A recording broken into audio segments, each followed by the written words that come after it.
We are back with Malika Favre for an episode of The Spark. Hello, Malika. Hi, Katie. Hello. I quite like having a cold. It makes me go really deep, really deep.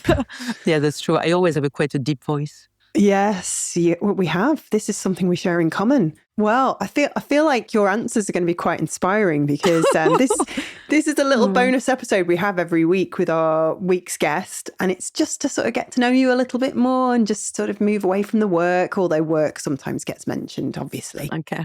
I'm going to have to be careful about what I say, no? Well, the questions are quite sort of, I was going to say, are they spicy? Are they spicy they questions? They can be. Okay. Normally, I let my guests choose. I give a list of 10 and I'll let our guests choose. But because all of this came about very quickly, I forgot to send them over. So I'm going to be naughty. Okay. Go for it. Okay. We'll start gently. Yeah. What's the smallest thing that instantly improves your workday? Coffee. Oh. What else? Of course it is. She's French. Of course it is. And what kind of coffee? How do you take it? Strong. So I drink buckets of strong espresso. Oh, I take nice. it black with sugar. Black with sugar. But I've got like the how do you call that? Posh. Of course you have. Yeah, how do you call that? Like the Italian one, the Bialetti that. Yeah. So I drink espresso in the size of a giant filter cup. Can you buy it on I can't afford this, but maybe she can?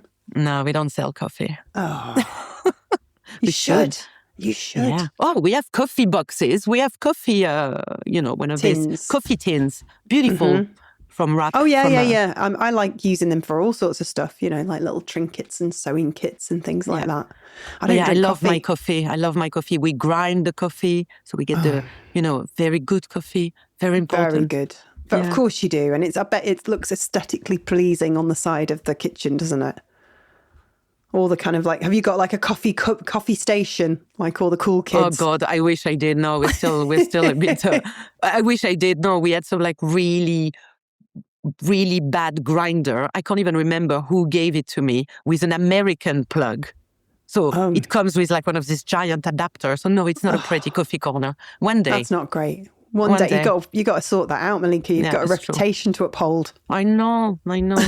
It's after I'm saying that I'm curating every corner of my house and I've got a shitty grinder. Yeah. Well, if I come round next month, I'm going to be very disappointed if it doesn't live up to my expectations. Well, actually, my birthday is coming in December and we do sell a coffee machine on the bazaar and it's a mere 2,000 euros. Beautiful. Oh, beautiful. Yeah. Just throwing it out there. Must be beautiful, though.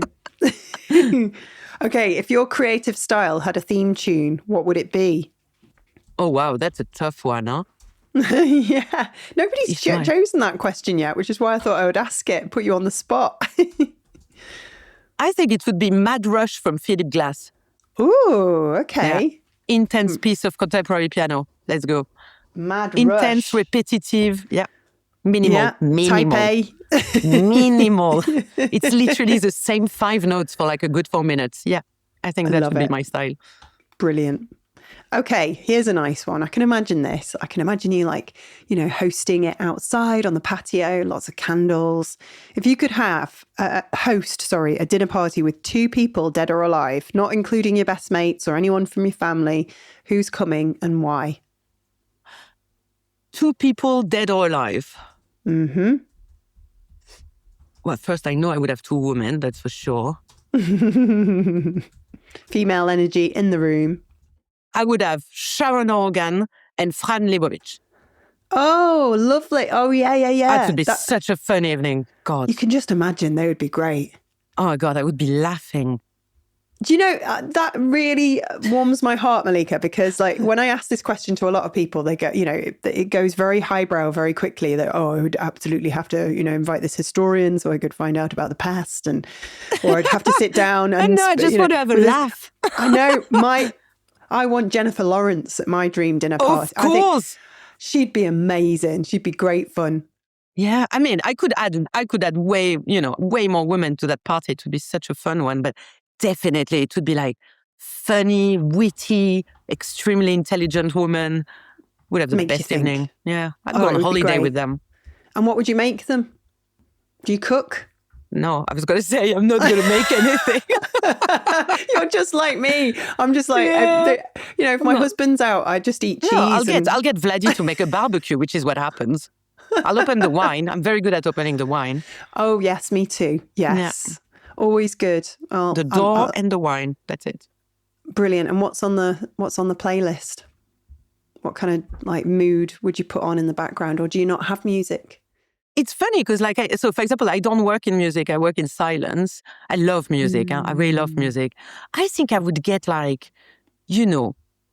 tropical, like good vibes, like Gaël Faye, a lot of French, either French electro or tropical good vibe. Bit of Rihanna, doesn't hurt. Yes, that's for later when you've had all the wine and you're dancing. Exactly. Are you a dancer? I like to dance, yeah. Yes, me too. You have to take your big high heel cat boots off though. Yeah, no, exactly. No, don't worry. I've got the low boots one. Oh, that's all right then. We're okay. Yeah. Nice little kitten heels. If you could steal one skill from another creative discipline overnight, what would it be? I love it because, like, for a moment, I was like, "Oh, is she asking me what I've stolen in my life?" Shit. I'll ask you that next. If I could steal one skill from anyone, or from another creative discipline. Oh God, no! I wouldn't steal from another creative discipline. Does it have to be from a creative discipline? Well, it could be. You could have any skill in the world if you. Okay, I'd love to be. We can be open. Okay, investment banker. I'd love to be good at investment and stock options and shit. I was not expecting that. Come on, it has to be like that's. Yeah, love it. Trader. Make a lot of money so you can afford all these nice things in your bazaar. Exactly. I'm like the worst investor in the world. I look at my savings on my bank account. I'm so bad at it. Oh, okay. What's a trend you're secretly over, but everyone else seems to still love?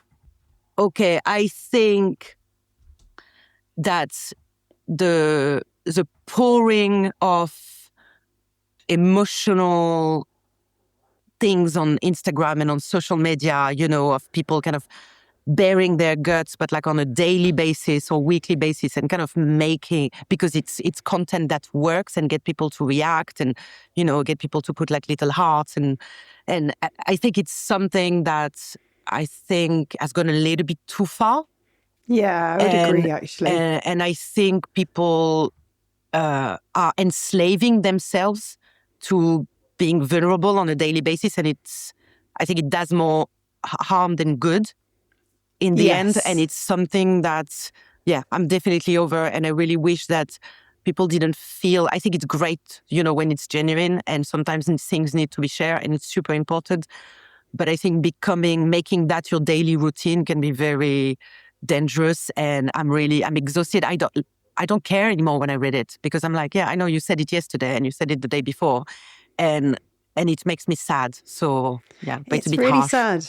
I follow this girl on Instagram, and she had an amazing house, and would share little videos of her wandering around the kitchen and doing little things, and she is a great interior stylist, designer. And then sadly she went through a divorce, and then she's moved to her own house and she's okay, and she's starting again. But every update you see, it's about her divorce and how she's had to reinvent herself. And I just in the end I unfollowed her because it was just so depressing. Sometimes it becomes too much. And I think I find it so sad when you actually see, especially when I see it, for example, with illustrators. I see it a lot with illustrators, and it's like when you see that them sharing their anxiety and depression gets 100 times more likes than them sharing their work.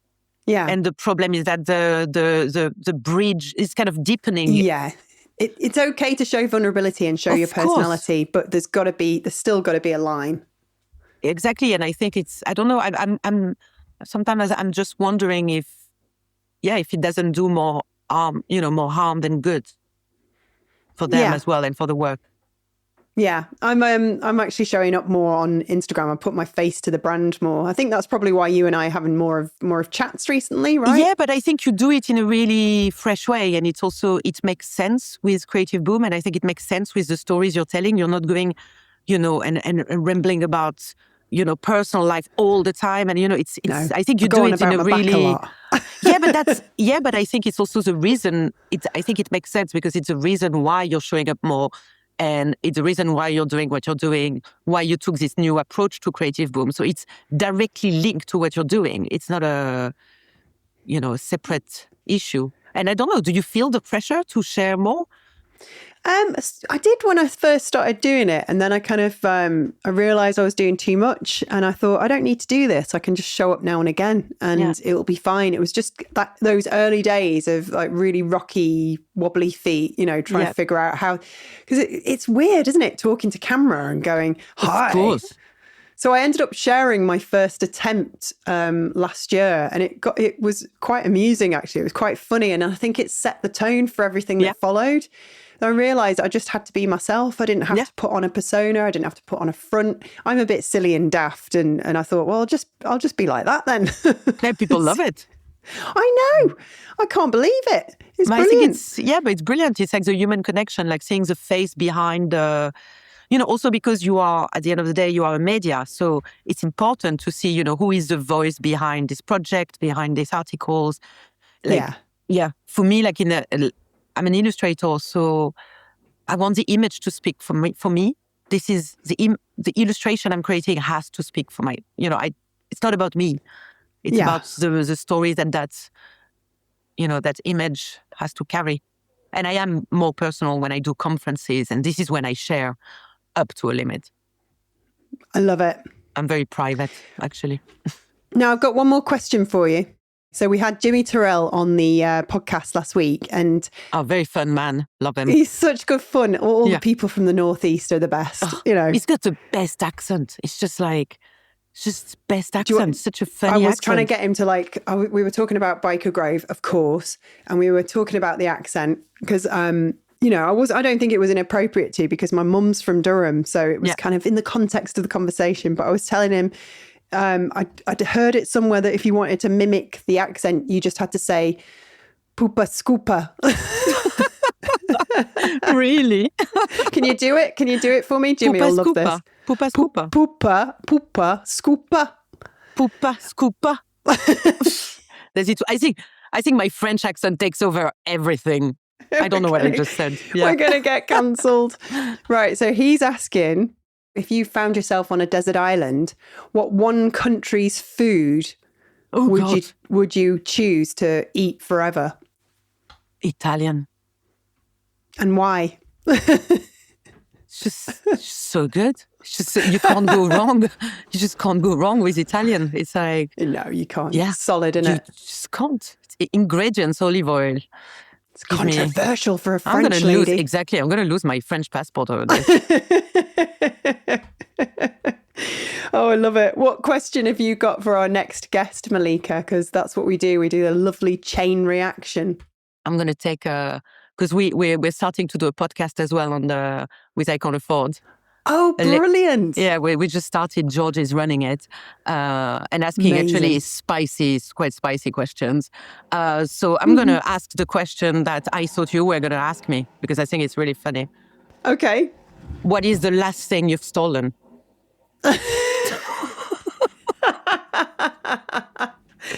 Okay, well, we'll put that to, it's either going to be Katie or Rob, and that'll be some good laughs. Well, thank you for being such a great sport. And if I was going to answer that question, it would be a block of marzipan.